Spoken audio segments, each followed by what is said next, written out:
mga bossing. So yun na nga, kakasuhan at pinag-aaralang kasuhan, no? Pinag-aaralang kasuhan. Narinig mo, babaero ako, babaero vlog. Pinag-aaralang kasuhan yung vlogger mo, no? Ng PIDEA. Ayan. So ngayon, mga kababayan, syempre at Mark Ramos yan eh. Atat na atat tayo mga bossing, no? Na mapanood po si Maharlika. Sabi ko, ang tagal mag-vlog ah. Ang tagal mag-vlog ah. Paano niya kaya sasalagin yung PIDEA na siya ay kakasuhan at pinag-aaralang kasuhan? Ay, mga kababayan, ayun! Rekta, sinabi. Eh, bakit ako kakasuhan nyo? Bakit hindi si Glenn Chong? Si Glenn Chong, ganito, ganyan, oh. Si Glenn Chong, nandiyan sa Pilipinas, bakit ako ang kakasuhan ninyo? Oh, tapos biglang paawa effect na po, ano? Oh. Kasi ako ganito. Oh. Ako kayang-kaya nyo. Hindi nyo kaya si Glenn Chong. Oh, ganun. Biglang may paawa effect na po. Tapos sabi naman, oh, galing kay Pangulong Duterte yan dati ah. Siya unang nagsabi na merong bangag na presidente. Nagturo na mga kababayan. Nagturo na po. Uy, si ano. Uy, buti dito, babaero, buti dito. Binabasa yung mga comment ninyo. Kay Maharlika, kapag yung mga nandito o pumupunta dun sa comment section, binubura agad. Oh, sabi niya, si dating Pangulong Duterte ang nagsabi niya noon ganito, ganyan. Oh. Hindi. Ikaw yung nagpalabas ikaw yung nagpalabas nung tawag dito? Nung PIDEA na papel na jeke, no? Peke, mga kababayan. Walang katotohanan. Noon niyang sinabi, yung unang araw na sinabi ng PIDEA yun, mga kababayan, no? Peke ang papel ni Maharlika. Nagwawala. Putek na yan, halos mangiyak-ngiyak na po. Ginaganon. So, go! Ginaganon yung laptop. Sabi ko, gigil na to. No? Gigil na. Kasi mawawalan po lalo sila ng mawawalan sila ng viewers, mga bossing. Ngayon, mainit. Ngayon, umaabot ng 7,000, 8,000 ulit. Kasi ibinalik nila yung pulburon issue. Pero kaya naman po mga kababayan, meron niyang papel ngayon. Kaya papel ang inilabas nila kasi hindi na nila mapatunayan na may video talaga. So para tuloy-tuloy, nagbigay sila. Ang mahirap sa kanila mga bossing, ang mali nila, nagbibigay sila ng date No? Nagbibigay po sila ng date. Tapos yung mga date na yun, January 1, January 5, April 2, yung mga date na yun, mga kababayan, hindi nila na ipapakita yung pulburon video. Oyo, sabi ni babaero vlog, one side, baka umiiyak ka na dyan, oy. Babaero ganito. Babaero ka ba talaga? Tingin niya mukha mo? Ganito ha. Baka medyo naninikip na yung dibdib mo dyan, no? Dito sa mga sinasabi ko. Kumuha ka na ng tubig doon sa rep, no? Sabayan mo na. Kung sakaling yung lola mo, nanay mo, o kung sino man na merong amlodipine, tumira ka na. Tirahin mo na, no? Kesa naman matigok ka dyan sa gilid, tapos sisisirin. Nanood kasi kay Mark Ramos yan Oh. Kaya ganyan. Hindi ako pa. Makinig ka, iyak ka lang dyan sa gilid, ha? Babasahin namin yung babasahin namin yung mga komento nyo, mga kababayan. So, yun nga daw po, mga kababayan. Pinagtuturo. Si Pangulong Duterte may sabi niyan dati, ganito, ganyan. Ba't hindi nyo kasuhan hindi nyo kasuhan si Pangulong Duterte? Ayan, tinuro na po. Nagturo-turo na po. Hindi ako natatakot sa inyo. Ipatawag nyo ako sa Senado, ganito, ganyan. At ilalabas ko ang ebidensya ko. Hindi nga makauwi Tunying pa lang po mga kababayan, kaso pa lang kay Tunying. Wala na. No? Ang palabas do sa kaso ni Katunying peki yung address nyo, hindi ko sasabihin yung address ko.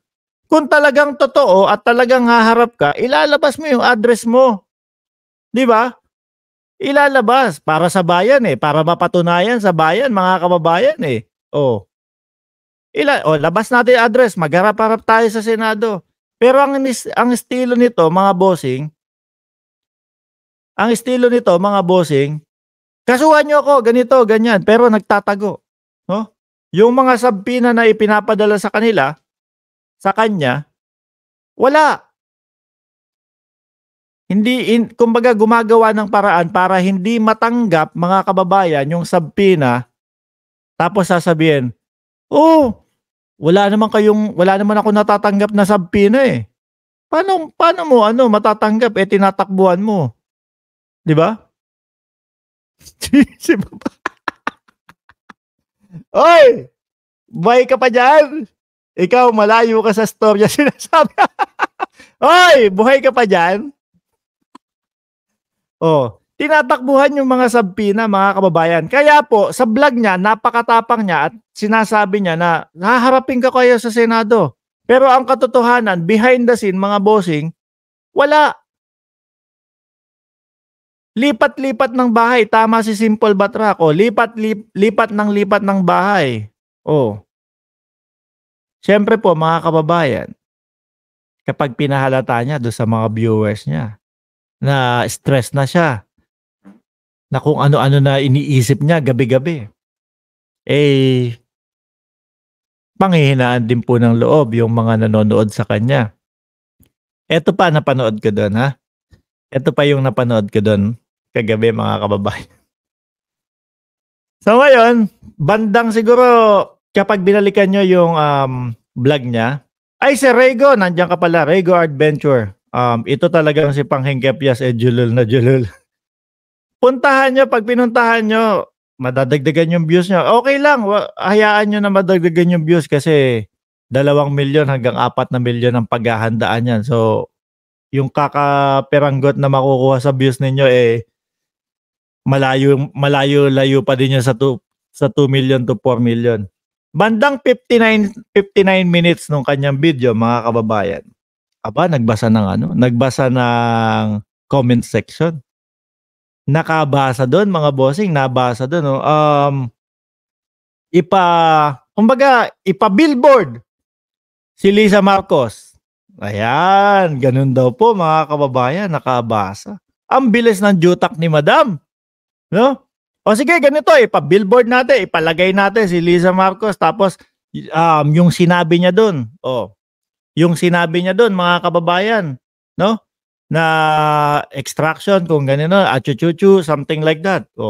Tanong natin, may nag-type ng sabi, $10,000 ang maliit lang, sabi pa ni Madam. Maliit lang, $10,000 lang.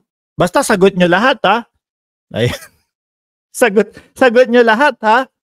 Basta ako, yung nganga-bells ko lang ang magsasalita, pero sagot niyo lahat, ha. So, mag-chip in.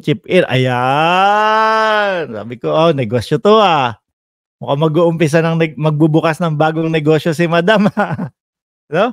'Di ba po doon sa kanyang lugar, merong naging tsismis, mga kababayan, 'no?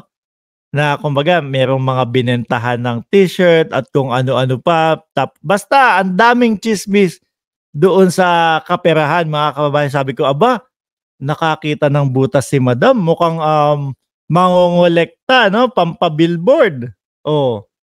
Pero ako kung sakali man, mga kababayan, hindi naman din po papayagan sa mga billboard yung mga gano'n, Kung ano man, kung siguro lagyan nila ng bangag si Lisa Marcos or something, hindi din po papayagan 'yun, 'no? Hindi po i-a-allow 'yun. So kapagka nakakolekta na, ano kayang eto, kumbaga nakikita natin yung mga posibleng mangyari, 'no? 'Pag nakakolekta na, worth $10,000, biglang sinabi dun sa mga hindi daw pwede yung billboard natin. Hindi daw po ubra yung billboard, ano? Ano gagawin po natin sa sa nakolektang pera? Siyempre yung iba maaawa na. Dagdag mo na lang yan sa mo. Dagdag mo na sa kasa. Uy, si Dragon Ball. Uy, Dragon Boy, kamusta? Sino ba sinasabihan paborito, ako?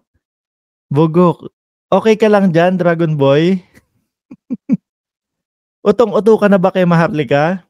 Bilog na ba ang utot mo kay Maharlika? Siguro isa ka dun sa nagko-comment dun 'no, habang nagbabasa ako. Isa ka dun sa nagko-comment dun na, "Diyos ko po, ano na nangyayari sa Pilipinas? Oh, may pulburon video samantalang walang nakitang pulburon video ito si Dragon Boy." Oh, ganyan kayo, eh, 'no?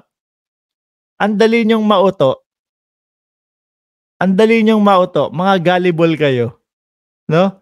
Naglabas ng PIDEA naman daw po, mga kababayan. Naglabas ng PIDEA, 'no? Oh, eto ang aking ano, ang bagong tawag dito, ebidensya. Oh, nung nilabas yung bagong ebidensya, papel, walang pulburon video, mga bossing. Sablay pa, nakasulat, "No alias." Tapos alias yung Bongbong Marcos. Ano ba kayo? Tapos eto namang mga uto-uto na kagaya nila Dragon Boy, oh, "Naku, Madam Maharlika, sana po humaba pa ang buhay ninyo.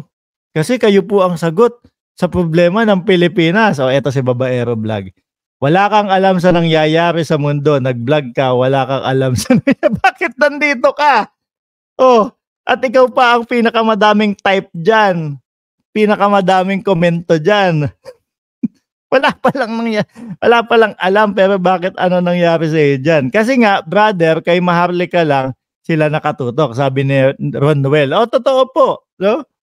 Totoo, siguro mga nangangati yung mga kamay niya kapagka, "Oh, magla-live na, ano kaya maririnig ko kay Maharlika?" Ganyan po sila kauto-uto, mga kababayan.